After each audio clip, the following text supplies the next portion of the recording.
Paalala, ang video na ito ay ayon lamang sa aking sariling pananaliksik. Hindi ko nais na pilitin ang sino man na maniwala sa videong inyong matutunghayan. Kung hindi kayo kumbinsido sa mga impormasyon at taliwas ang inyong paniniwala sa kaalamang aking ilalahad, maaari kayong gumawa ng sarili ninyong pagsisiyasat para sa inyong kakontentuhan. Ang videong ito ay gabay lamang sa mas malalim na kaalaman at pag-intindi at hindi gawa ng isang profesional. Naniniwala ako na malaya tayong magbigay ng opinyon at suhestyon bilang malayang mamamayan ng Pilipinas. Maraming salamat.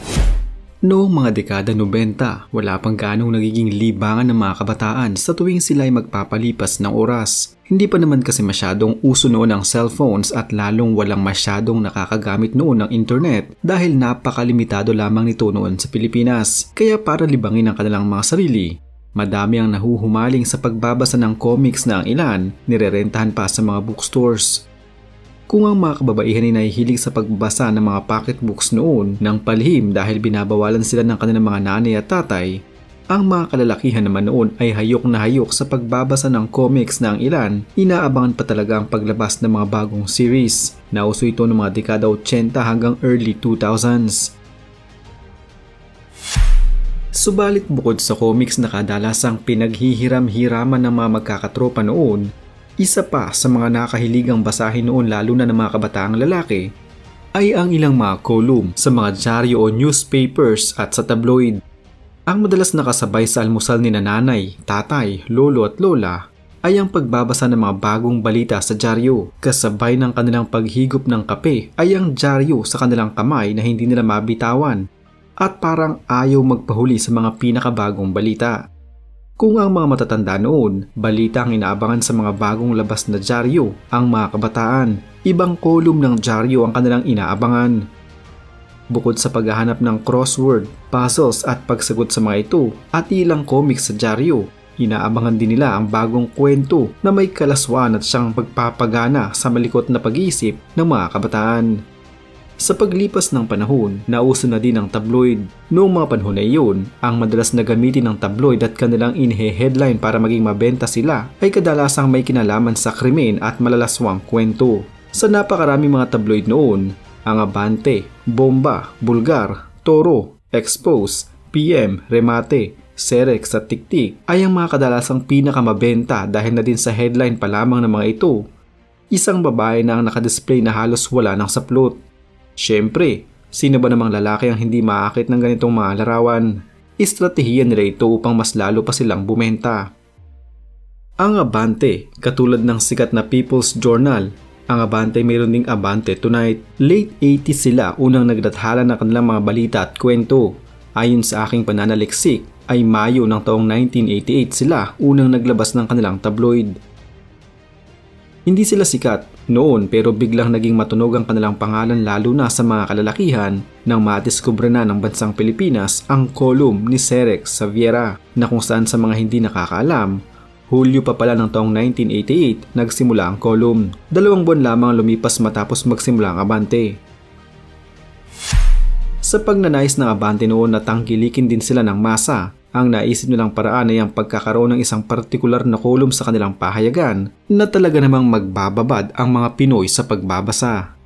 Kung isipin mo pa lang, ang initials niyang XX ay talagang mapapaisip ka at kung makita mo pa ang parental guidance sa header ng kanyang pahina ay talagang ikaw ay mahahalina. Sino ba naman ang hindi maintriga sa ganitong mga mababasa mo na noong panahon na iyon, hindi pa masyadong mulat ang publiko sa mga makamundong gawain dahil wala pa namang internet at iilan lamang ang may telebisyon.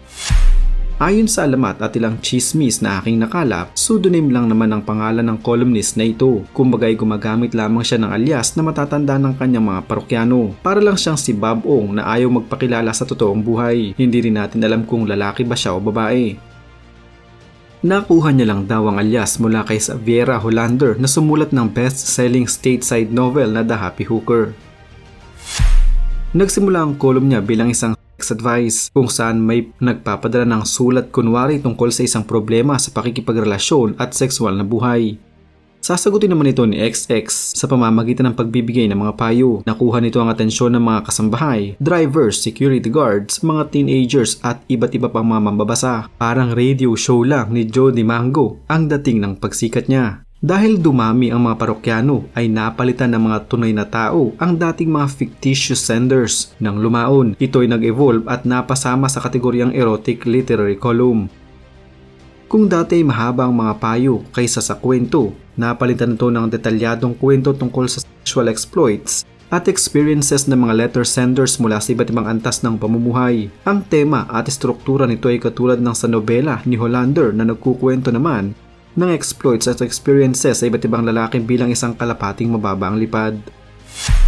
May mga kwentong nakakatawa, mayroon ding nakakaiyak, may pang MMK ang dating at meron namang wala lang, talagang dala lang ng libo. Madalas ay kwento tungkol sa unang tikim at karanasan. Kadalasan ay heterosexual at minsan naman ay homo. May mga kwentong pangkaraniwan at meron din namang mga pambihira, pero ang lahat ng ito tinutukan at tinangkilik na maraming mga Pinoy noon. Hindi nila pinapalampas ang bawat kwento na tampok sa naturang column. Sa totoo lang, dati hindi suggestive para sa atin ang mga salitang sumabog ang bulkan, basa ang bukid, rurok at iba pang mga mabulaklak na pananalita.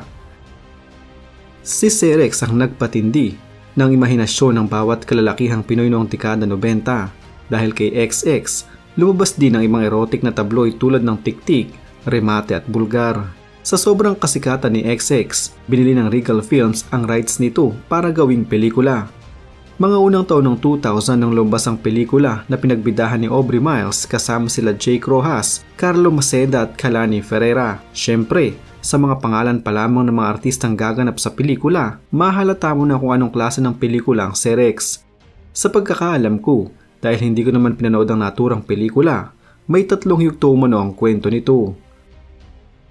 Noong mga panahon na iyon, pumatok ang nasabing pelikula dahil na din sa kasagsagan din noon ng mga bomba films. Maraming mga kalalakihan noon ang palihim itong pinanood, bata man o matanda. Sabi ng marami, ito daw ang dahilan kaya huminto na si XX sa pagsusulat. Ang sabi naman ng iba ay nagbagong buhay na siya. Ang isang chismis na medyo pinaniniwalaan ko ay ang nagpa-convert daw sa ibang religion ang may-ari ng Abante, kaya pinaalis si Serex kasama si Dr. Margie Holmes na columnist din sa dyaryong iyon. Sabi naman ng iba, nagsusulat pa rin siya ngayon sa dyaryong Sagad.